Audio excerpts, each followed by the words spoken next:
Hello, I'm Dr. David Nalin, leader of the team which developed the first successful trial of oral rehydration and maintenance therapy.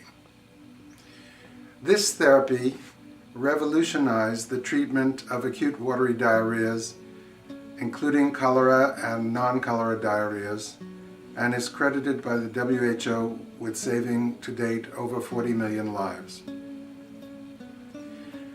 How did this therapy develop? I would like to, in this video, briefly review the critical events of the years 1967 and 8, particularly 1968. I arrived in Dhaka, then in East Pakistan, now Bangladesh, August 17, 1967. Within 1 year, the first publication of a successful trial in oral therapy demonstrating the efficacy and effectiveness of an oral glucose saline solution in reducing or eliminating the need for intravenous fluid therapy in severe acute diarrheas had been published in The Lancet. How did this astonishingly rapid revolution in therapy come about? En route out to Dhaka, I stopped at Palos Altos to attend a conference at which the departing scientists David Sacker, Bert Hirschhorn, and Nate Pierce reported briefly on their studies, basically confirming Philip's earlier observation about the effect of glucose during cholera. The cholera patients in their studies, as in Philip's earlier studies, were shown to be capable of absorbing oral saline in the presence of glucose, although not in the absence of glucose. Before arriving at Dhaka, I had intensively reviewed the world's literature on cholera, and I was aware that Dr. Robert A. Phillips, then the director of the Cholera Research Hospital where I was arriving, had in the early 60s done work which he had published indicating that the presence of glucose permitted cholera patients to absorb saline solutions which they otherwise could not absorb. What I didn't know, because the information had been suppressed, was that Philip's group, working out of the Navy Research Station at Taipei, had gone to the Philippines to use oral rehydration therapy during a cholera outbreak. They had designed a study in which patients received a very concentrated solution of glucose and saline, which they thought would perhaps be diluted in the patient's own intestinal fluids during cholera, allowing the patient to reabsorb his fluid losses. In fact, osmoregulation, the control of the tonicity or concentration of intestinal fluids, is deranged in cholera. If the luminal solution is hyperconcentrated, massive water secretion occurs in the cholera gut to attempt to bring the concentration down. Absorption of solute is blocked for the most part. Hence, the result of giving a concentrated solution to a cholera patient is that the upper small bowel, particularly the jejunum, where the absorption and secretion processes go on most actively, is swamped with the outpouring of fluids, distended, leading to massive vomiting and failure of the oral method. The trial failed because 5 of the first 30 patients entered died. So the question is, why, since Phillips was the father of balance studies in cholera and had developed the method of matching the fluid losses with intravenous solutions, why did they not simply adapt their intravenous method in the Philippine trial? The reason, I believe, was they probably thought that oral therapy would be ideal in areas where there were no doctors and no hospitals, no intravenous fluids, no intake and output method, no nurses. In other words, remote villages where indeed people were dying by the thousands and even millions worldwide. So it would have to work where there was no medical support, and therefore it would have to be truly a magic bullet.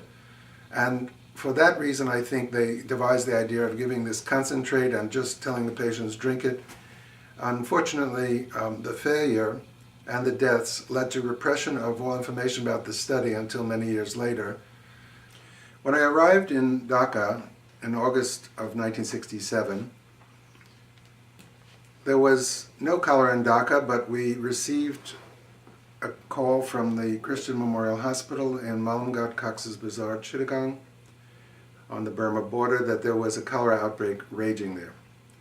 The laboratory sent a large contingent down there to help them handle the epidemic. It was my first experience with cholera, and I quickly learned the classic treatment method originally developed by Robert A. Phillips of giving patients the amount of intravenous fluid they needed to match their fluid and electrolyte losses in the diarrhea and vomitus. This was very clear and very effective. Mortality was less than 1% with the therapy, whereas without any therapy it exceeded 60 or 70%.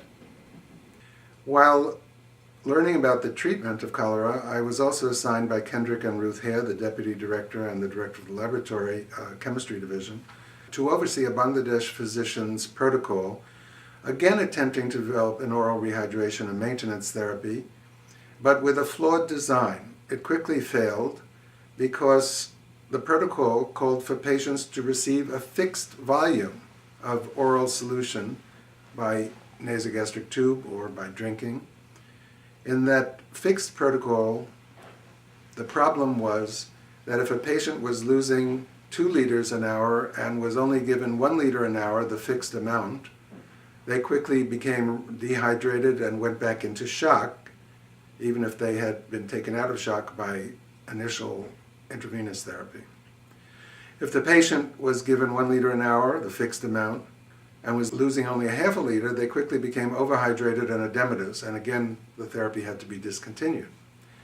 So it was almost impossible to succeed with that protocol because patients vary widely in the amount of their losses, and yet they did not conceive of giving matching amounts for some reason. Again, perhaps to simplify it so that it could be adapted to remote areas. When I was analyzing the data from the failed study, I still remember clearly feeling a shiver down my spine as I realized that oral therapy had to work, but the method had to be correct. You had to, as with intravenous therapy, match the losses with equal volumes of the oral solution. I wrote a new protocol incorporating the matching principle, discussed it with my colleague Dr. Richard A. Cash. When we actually measured the volume of vomitus at this stage of the disease in cholera, we found out that it was in fact very small and clinically insignificant. Vomiting would not be an obstacle to successful oral rehydration. With the assistance of 2 Bengali physicians, the 2 of us immediately set out to repeat the study with the new methodology, and we did so the following spring, April and May of 1968, and very quickly was apparent with this methodology oral therapy worked, and even in the most severely ill cholera patients, all of whom would have died without therapy, we could successfully treat all of them and reduce the intravenous fluid requirements in those worst cases by 80%. In the aftermath of the pivotal first successful study, we continued our work to carry out the first large-scale field trial of the therapy at Matlab Bazar. This also was successful. And then we did studies treating cholera patients in the field who were in shock but not at death's door.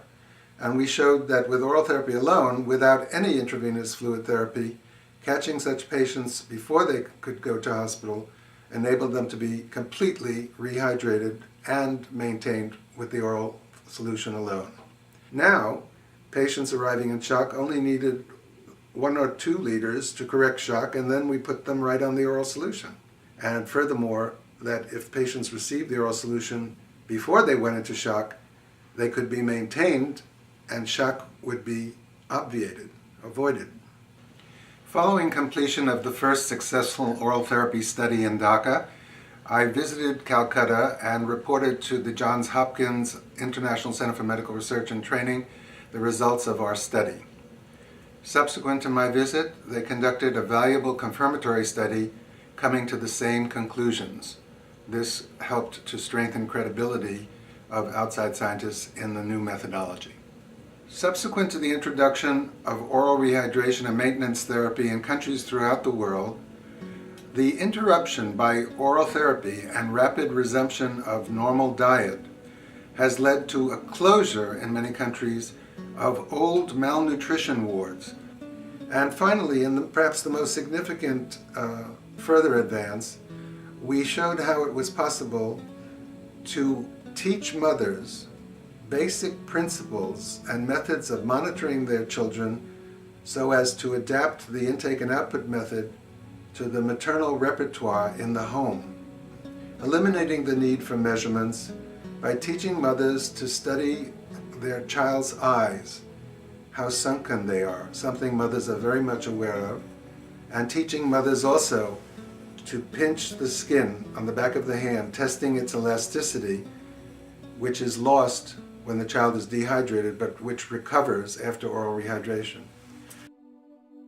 These simple measures were learned easily by thousands of mothers in subsequent studies and national programs of oral rehydration and maintenance therapy, bringing the achievement of simple life-saving methodology out of the laboratory and the technical environment into the mother's home.